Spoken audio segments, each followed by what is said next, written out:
Well, hello there to all of my fluent and fearless friends. This is Katherine Arthur, a medical speech-language pathologist and radio broadcaster. Hey, how about that? 2 for the price of 1. At any rate, this is free, my latest episode of Fluent and Fearless. This is the podcast where I teach you everything that I know about being fluent and fearless so that you can take that little self-improvement spark that you've got hidden inside of you and turn it into a flame. And hopefully, you can be the most fluent and fearless person that you can possibly be. Now consider this. Have you ever spent 45 minutes deciding what to order from a menu, only to panic when the server comes back? If so, welcome in. You're among friends. What I mean by that is that today, we're talking about something that affects a lot of smart, capable, high-achieving people, especially professionals, and especially professionals who speak English as a second language. We're talking about analysis paralysis, what it is and why it happens, and how analysis paralysis can show up in professional communication. And yes, how analysis paralysis can quietly stop ESL speakers from seeking accent modification or communication coaching, even when they know it could help. So take a breath, get comfortable, and let's dig in on Fluent and Fearless. So before we jump into our topic, let me ask you, do you believe that your ability to speak American English needs improvement? Or are misunderstandings and trouble being understood causing challenges in your professional and your social life? Well, at Pronounced Speech and Accent Specialists, we understand how these difficulties can result in embarrassment, lack of confidence, and missed opportunities. But no more worries for you. We have the solutions to these problems.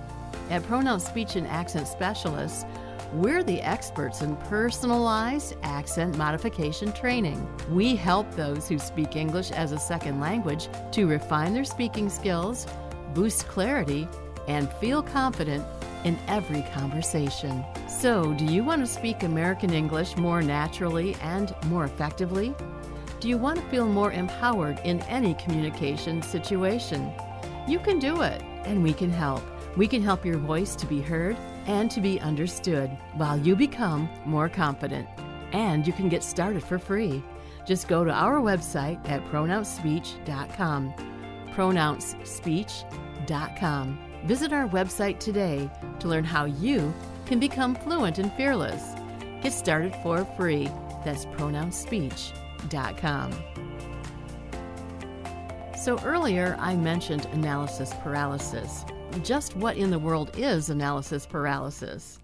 Well, analysis paralysis is something that happens when overthinking prevents action. It's when you gather information, you weigh your options, you imagine outcomes, and then do absolutely nothing. It's not because you're lazy, and it's not because you don't care. It's because your brain is thinking too hard. You get stuck in this loop of, what if I choose the wrong option? Or what if there's a better way? Or what if I'm not ready yet? Or what if people judge me? And eventually, thinking becomes a substitute for doing. Analysis paralysis can feel productive, but because you're busy analyzing, in reality, you're just frozen. Now, here's why smart professionals are especially vulnerable. It's kind of ironic. The more competent and conscientious you are, the more likely you are to experience analysis paralysis. Now, we as professionals are trained to consider consequences, minimize risk, be precise, and also get things right. And that's great for things like patient care or engineering, finance, law, education, just to name a few. But it can be a nightmare for communication and personal growth. In professional settings, analysis paralysis can sound like, I'll speak up once I phrase this perfectly, or let me wait until I'm more confident, or I need to think this through more before I say anything. And what happens? Well, meetings move on without you. Opportunities can pass by quietly, and your expertise, it stays locked right inside your head. Now, here's how analysis paralysis can show up at work. Let's make this practical. Analysis paralysis can often show up as rewriting an email 5 different times, or rehearsing a comment in your head and then never saying it. Also, it can show up as avoiding presentations because you don't feel like you're ready yet. And it can also show up as saying yes to things that you don't want to do just because you didn't plan a response fast enough. And here's the sneaky part about analysis paralysis. Most people don't see these things as paralysis. They see it as being careful or professional or not wanting to make mistakes. But communication, especially spoken communication, doesn't reward perfection. It rewards clarity, presence, and willingness to participate. Now, let's talk about how analysis paralysis can affect ESL professionals. If you speak English as a second language, analysis paralysis often hits you harder. And why is that? Well, because you're now not just analyzing what you want to say, you're also analyzing your grammar, your vocabulary, your pronunciation, sentence structure. Also, you're analyzing cultural expectations, and finally, how your accent will be perceived. That's a lot of mental tabs open all at once. So instead of speaking naturally, your brain is doing Olympic-level gymnastics, while your mouth is just trying to keep up. Many ESL professionals tell me things like, I know the answer, but I can't say it fast enough, or I'm afraid I'll sound unprofessional, or I don't want to repeat myself, and finally, I don't want people to focus on my accent instead of my ideas. So what happens? The safest option feels like silence. So let's take a moment to talk about analysis paralysis and accent anxiety. For many ESL speakers, the inner dialogue sounds like, should I work on my accent or just accept it? Or what if accent modification changes who I am? Or what if people judge me just for trying? Or what if I invest time and money and it doesn't work? Finally, what if I can improve, but I still don't feel confident? And then suddenly, researching accent modification becomes a years-long project. You're reading articles, watching videos, comparing approaches, and thinking. But because you're procrastinating, you never book the consultation, and you never really start the process. That's analysis paralysis doing its thing. And that's why analysis paralysis keeps ESL speakers from seeking accent modification. So let's talk about this gently but clearly. Many ESL professionals delay accent modification not because they don't want it, but because the decision, it feels loaded. What I mean by that is that accent is tied to identity, culture, belonging, and fear of being too much or not enough. So the brain tries to protect you by saying, let's just wait until we're 100% sure. The problem is, confidence doesn't come before action. It comes because of action. You don't gain clarity by thinking alone. You gain clarity by experiencing change in small, supported steps. And there is a cost to staying stuck. This is the part that we don't talk about enough. Analysis paralysis isn't neutral. It has a cost, and over time, it can lead to being overloaded at work, feeling invisible in meetings, assuming others are more confident than you are, underestimating your own communication skills, and then feeling frustrated with yourself. And that frustration often turns inward. You ask yourself, why can't I just speak? And why am I like this? And what's wrong with me? Well, honestly, nothing's wrong with you. Your brain is just trying to protect you from risk, and it's doing so in a way, though, that will limit your growth. So let's reframe our goals. Let's look at progress and not perfection. We're going to shift that frame. The goal of communication is not perfect pronunciation, flawless grammar, and it's never about having a 0% accent. The goal is being understood, being confident enough to participate, having your ideas heard, and feeling aligned between who you are and how you sound. The point is, accent modification, when it's done ethically and holistically, in other words, looking at the whole person, it's not about erasing your identity. It's about reducing friction between your thoughts and your speech. It's going to take you less effort to speak, with less hesitation and less overthinking. So with all of that in mind, how do you break free from analysis paralysis? Well, I'm kind of the queen of procrastination, but I've learned a few things over the years, and here they are. A few things that will help you the way that they help me. Number one, action creates clarity, not the other way around. You don't need full certainty to begin. You need a starting point. Number 2, small steps count. You don't have to fix everything. Just one sound, one pattern, one strategy, one at a time.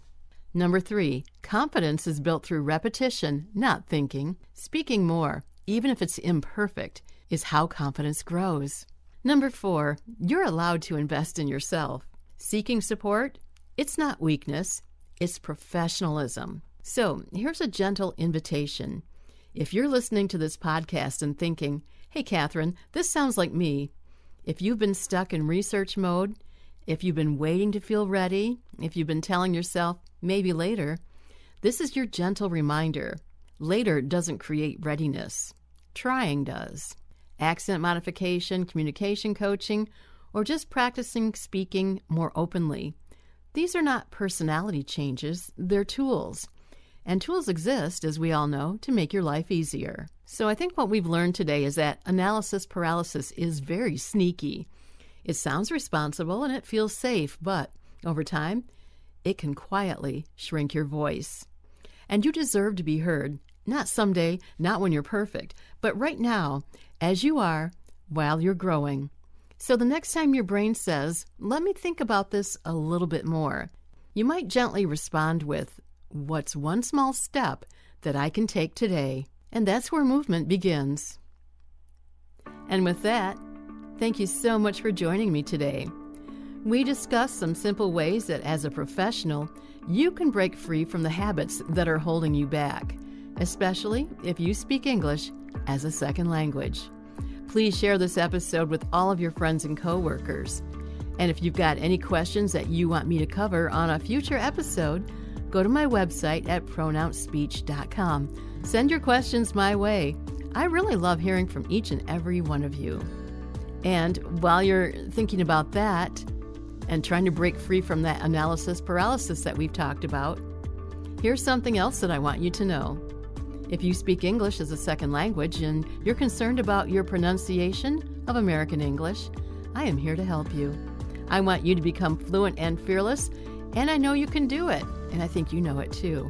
Remember, working on your speech and pronunciation doesn't mean that your accent is a problem. No, not at all. It means that you value clear and confident communication, and it also means that you're investing in yourself. Remember, accent modification, also known as pronunciation training, it's about empowerment. Your ideas matter, and your voice certainly matters too. And when you're able to share your ideas and your voice without hesitation or worry or embarrassment, you can focus on what really counts. And we know that what really counts is connecting with other people, building relationships, and showing the world who you are as a unique individual. So whether you're looking to succeed in your career, or you just want to feel more confident in everyday conversation, or quite possibly both, well, accent modification can give you the advantage that you're looking for. And if you're ready to explore accent modification, and I think that you are, visit my website at pronouncespeech.com. pronouncespeech.com. And there you're going to find all the information that you're looking for, and you can learn about pronounced speech and accent specialists, and also find out how to book a free assessment with me, Katherine Arthur. No cost, no obligation, and it's a low-key and conversational way to learn how you can benefit from accent modification. Again, our website, pronouncespeech.com. All right, now, get out there and turn that spark into a flame. Take that little spark of self-improvement that's inside of you and set the world on fire. Get rid of that analysis paralysis once and for all. And while you're doing that, come find me at Pronounced Speech and Accent Specialists on Instagram, YouTube, and Facebook. This is Katherine Arthur, your fluent and fearless leader. Hey, remember, Katherine with a K, and you can connect with me on LinkedIn. I'd like that. In the meantime, thank you so much for listening, and I will catch you next time on Fluent and Fearless.